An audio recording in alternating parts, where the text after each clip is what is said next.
pahayak riwut, like, comment, subscribe. Amun dia itah ewe hindai. Hello bright people, welcome back this my channel Pahayak Riwut. Apa kabar teman-teman semua? Semoga kalian baik-baik saja ya.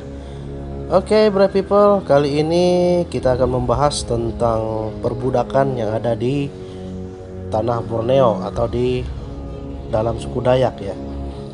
Jadi perbudakan ini bukan hanya di Amerika Serikat aja ya, perbudakan pada kulit hitam pada tahun 1600-an.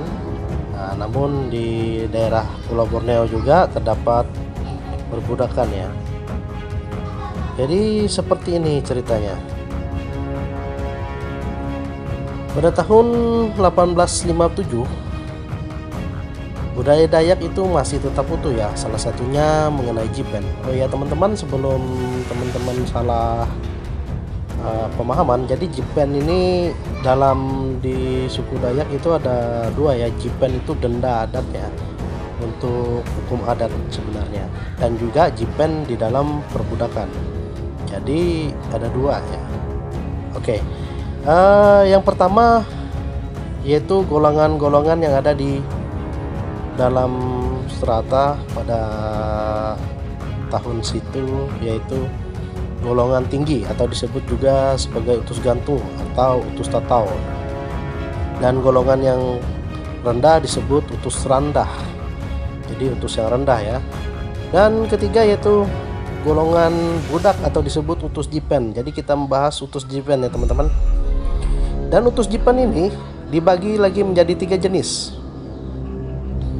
Yang pertama yaitu Jipen Kabalik Lapik Sandung, disebut juga sebagai Jipen Hantuen, yang tempat tinggalnya di Sungai Rasen, Simpang Rungan Hulu. Jipen Hantuen keturunan Angkes Tahuman turun-temurun menjadi Jipen atau budak dan boleh diperjualbelikan barang siapa bagi yang menginginkan mereka menjadi budaknya.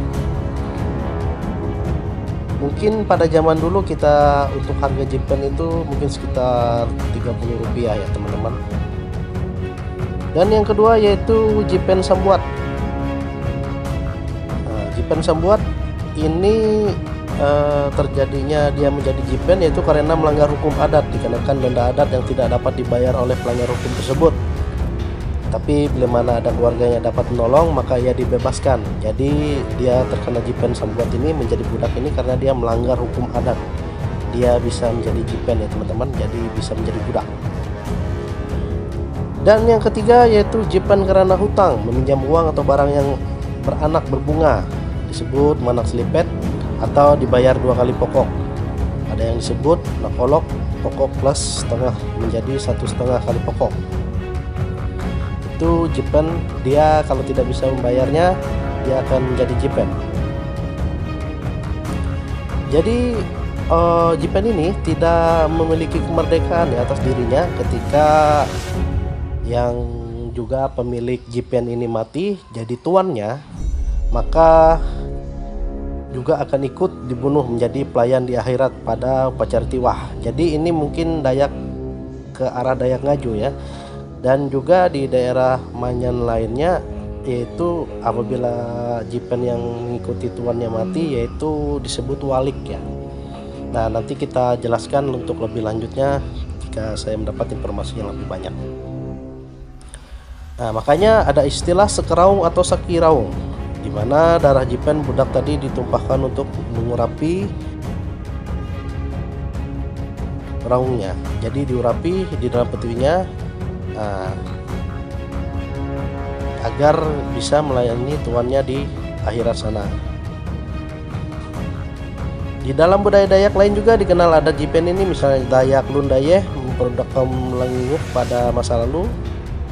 Dan beruntungnya karena pengaruh misionaris yang masuk ke tanah Kalimantan, maka perbudakan dapat dihentikan. Nah, jadi mungkin seperti itu sejarah singkatnya perbudakan ya teman-teman. Jadi memang di tanah Borneo ini sempat memang ada perbudakan ya. Nah mungkin itu saja penjelasan singkat dari saya berdasarkan beberapa referensi yang saya baca ya teman-teman. Oke, Mungkin demikian saya dari tim Pahayang Reward. See you in the next video.